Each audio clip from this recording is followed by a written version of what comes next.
नमस्कार दोस्तों, मैं अंशी पांडे अपने चैनल में आप सभी का स्वागत करती हूँ। कैसे हैं आप लोग, ये बताने के लिए कमेंट बॉक्स में हरदम की तरह श्री हरि विष्णु जय माँ तुलसी जरूर लिखना। आज हम कार्तिक माह के शुक्ल पक्ष की प्रबोधनी एकादशी के महात्म के बारे में इस वीडियो में व्रत कथा के बारे में इस वीडियो में वर्णन करेंगे कि तुलसी विवाह कब है, देव उठनी एकादशी कब मनाई जाती है और एकादशी की कथा कैसी है। बने रहिए आप मेरे चैनल अंशी में। यदि वीडियो पसंद आता है तो चैनल को लाइक और सब्सक्राइब पक्का कर देना, क्योंकि एक छोटी सी लाइक, एक छोटा सा सब्सक्राइब से मुझे बहुत बड़ी हिम्मत और प्रेरणा मिलती है। साथ में बेल आइकन प्रेस कर लेना, जब भी मैं नई वीडियो अपलोड करूं उसका नोटिफिकेशन सबसे पहले आपके पास जाए। चलो अब हम शुरू कर लेते हैं। कार्तिक शुक्ल पक्ष की एकादशी को ही प्रबोधनी एकादशी कहा जाता है। इस एकादशी को देव उठनी नाम से भी जाना जाता है, क्योंकि चतुर्मास इस दिन समाप्त होता है और इसी दिन हमारे हरि विष्णु जो है सो के उठते हैं। देवशयनी एकादशी को शयन करते हैं आषाढ़ की शुक्ल पक्ष से, और देव उठनी एकादशी कार्तिक शुक्ल पक्ष की ये जागते हैं। इसी दिन माँ तुलसी का विवाह भी होता है। चलो अब हम इसके महात्म और कथा के बारे में श्रवण करेंगे। एक बार जय माँ तुलसी, जय हरि विष्णु। अब कथा को श्रवण करेंगे, आप ध्यान पूर्वक इस कथा को सुनिए, क्योंकि व्रत करने से ही कुल फल नहीं मिल जाता, इसलिए साथ में व्रत करने के साथ में आप कथा का श्रवण अवश्य करिए, नहीं तो फल अधूरा रहता है। चलो अब हम कथा को श्रवण करते हैं। युधिष्ठिर ने पूछा, श्री कृष्ण, मैंने आपके मुख से रमा का यथार्थ महात्म सुना। मानद अब कार्तिक शुक्ल पक्ष में जो एकादशी होती है उसकी महिमा बताइए। भगवान श्री कृष्ण बोले, हे राजन, कार्तिक के शुक्ल पक्ष में जो एकादशी होती है उसका जैसा वर्णन लोक स्पष्ट ब्रह्मा जी ने नारद जी से किया था, वही मैं तुम्हें बतलाता हूँ। नारद जी ने कहा, पिताजी, जिसमें धर्म कर्म में प्रवृत्त कराने वाले भगवान गोविंद जागते हैं, उस प्रबोधनी एकादशी का महात्मा आप बताइए।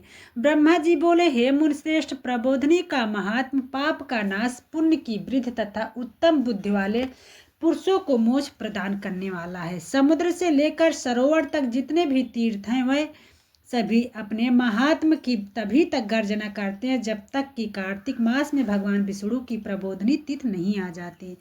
प्रबोधनी एकादशी को एक ही उपवास कर लेने से मनुष्य 1000 अश्वमेध तथा 100 राजसू यज्ञ का फल पा लेता है। बेटा जो दुर्लभ है, जिसकी प्राप्ति असंभव है तथा जिसे त्रिलोकी में किसी ने भी नहीं देखा है, ऐसी वस्तु के लिए भी याचना करने पर प्रबोधनी एकादशी उसे देती है। भक्ति पूर्वक उपवास करने पर मनुष्यों को हरिबोधनी एकादशी ऐश्वर्य, संपत्ति, उत्तम बुद्धि, राज्य तथा सुख प्रदान करती है। मेर पर्वत के समान जो बड़े बड़े पाप हैं, उन सब को यह पाप नाशनी प्रबोधनी एक ही उपवास से भस्म कर देती है। पहले के हजारों जन्म में जो पाप किए गए हैं उन्हें प्रबोधनी की रात्रि का जागरण रुई की ढेरी के समान भस्म कर डालता है। जो लोग प्रबोधनी एकादशी का मन से ध्यान करते हैं तथा जो इसके व्रत का अनुष्ठान करते हैं, उनके पितर नरक के दुखों से छुटकारा पाकर भगवान विष्णु के परम धाम को चले जाते हैं। ब्राह्मण अश्वमेध आदि यज्ञों से भी जिसकी फल की प्राप्ति कठिन है, वही प्रबोधनी एकादशी को जागरण करने से अनायास मिल जाता है। संपूर्ण तीर्थों में नहाकर सुअर और पृथ्वी दान करने से जो फल मिलता है वह श्री हरि के निमित्त जागरण करने मात्र से मनुष्य प्राप्त कर लेता है। जैसे मनुष्यों के लिए मृत्यु अनिवार्य है, उसी प्रकार धन संपत्ति मात्र भी क्षण भंगुर है। ऐसा समझकर एकादशी का व्रत करना चाहिए। तीनों लोकों में जो कोई भी तीर्थ संभव है वह सब प्रबोधनी एकादशी व्रत करने वाले मनुष्यों के घर में मौजूद रहते हैं। कार्तिक की हर बोधनी एकादशी पुत्र तथा पौत्र प्रदान करने वाली है। जो प्रबोधनी एकादशी को उपवास करता है वही ज्ञानी है, वही योगी है, वही तपस्वी है और जितेंद्री है तथा उसी को भोग और मोक्ष की प्राप्ति होती है। बेटा, प्रबोधनी एकादशी को भगवान विष्णु के उद्देश्य से मानव जो स्नान, दान, जप और होम करता है वह सब अक्षय होता है। जो मनुष्य उस तिथियों को उपवास करके भगवान माधव की भक्ति पूर्वक पूजा करते हैं वह 100 जन्मों के पापों से छुटकारा पा जाते हैं। इस व्रत के द्वारा देवेश्वर जनार्दन को संतुष्ट करके मनुष्य संपूर्ण दिशाओं को अपने तेज से प्रकाशित करता हुआ श्री हरि वैकुंठ धाम को जाता है।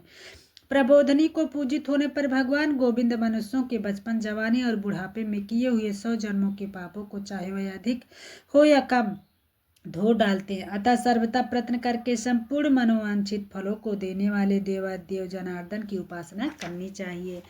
बेटा नारद, जो भगवान विष्णु के भजन में तत्पर होकर कार्तिक में पराये अन्न का त्याग करता है वह चंद्रायण व्रत का फल पाता है। जो प्रतिदिन शास्त्रीय चर्चा से मनोरंजन करते हुए कार्तिक मास व्यतीत करता वह अपने संपूर्ण पापों को जला डालता है।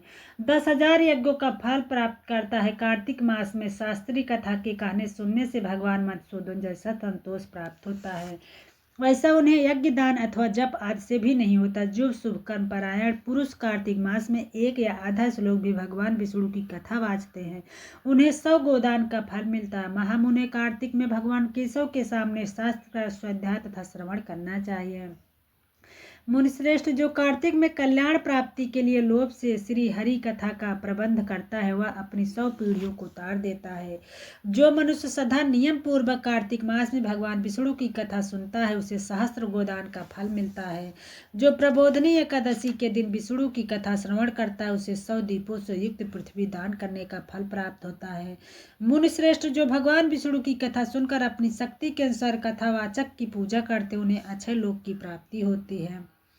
नारद, जो मनुष्य कार्तिक में भगवत संबंधी गीत और शास्त्र विनोद के द्वारा समय बिताता उसकी पुनरावृत्ति मैंने नहीं देखी है। मुने, जो पुण्यात्मा पुरुष भगवान के समक्ष गान, नृत्य, वाद्य और श्री विष्णु की कथा करता है वह तीनों लोकों के ऊपर विराजमान होता है। मुनिश्रेष्ठ, कार्तिक की प्रबोधनी एकादशी के दिन बहुत से फल, फूल, कपूर, अर्गजा और कुमकुम के द्वारा श्री हरि की पूजा करनी चाहिए। एकादशी आने पर धन की कंजूसी नहीं करनी चाहिए क्योंकि उस दिन दान आदि करने से असंख्य पुण्य की प्राप्ति होती है। प्रबोधनी को जागरण के समय शंख में जल लेकर फल तथा नाना प्रकार के द्रव्यों के साथ श्री जनार्दन को अर्घ्य देना चाहिए। संपूर्ण तीर्थों में स्नान करने और सब प्रकार के दान देने से जो फल मिलता है वही प्रबोधनी एकादशी को अर्घ्य देने से करोड़ गुना होकर प्राप्त होता है।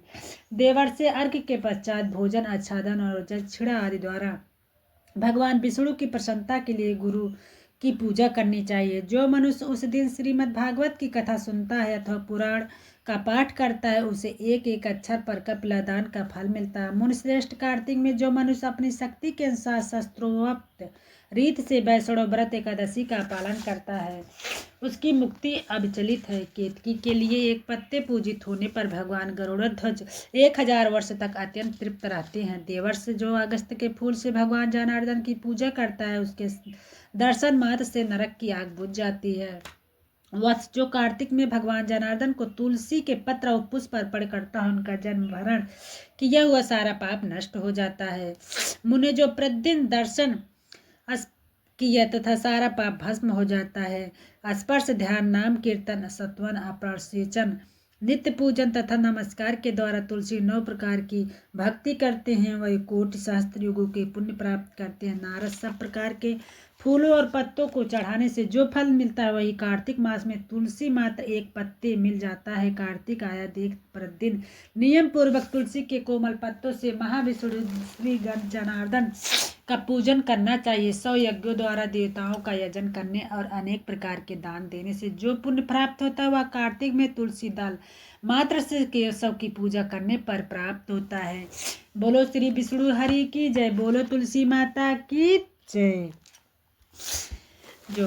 जो व्यक्ति कार्तिक मास बहुत फलदायी माह होता है इसलिए जो भी हमारी माताएं, बहनें, भाई और बंधुओं ने कार्तिक मास का पूरा फल प्राप्त करना चाहते हैं और देव उठनी एकादशी के लेके पूर्णिमा तक पंचभक्ति कर सकते हैं। जो तारों की छाव में स्नान नहीं कर पाए हैं पूरे कार्तिक माह में इन 5 दिनों में पूरे कार्तिक माह का फलों की प्राप्ति कर सकते हैं। आशा करती हूँ कि देव उठनी एकादशी महात्मा और कथा से जुड़ी सारी बातें आपके समझ में आ गई होंगी और आपके लिए ये वीडियो बहुत हेल्पफुल होगी। जो हमारी माताएं, बहनें बुक के द्वारा या किताब के माध्यम के द्वारा श्रवण नहीं कर पा रही हैं वो इस वीडियो के द्वारा कर सकेंगी, उनको बहुत हेल्पफुल और लाभदायक होगी। अब मैं आपको एक नए वीडियो में मिलूंगी जो है, यदि मेरा वीडियो पसंद आता है तो प्लीज़ लाइक और सब्सक्राइब पक्का कर देना, बेल आइकन प्रेस कर लेना, साथ में जब भी मैं वीडियो अपलोड करूं आपके पास उसका नोटिफिकेशन सबसे पहले जाए। अब मैं आपको मिलूंगी एक नए वीडियो में, तब तक के लिए नमस्कार, धन्यवाद, जय माँ तुलसी, जय हरि विष्णु।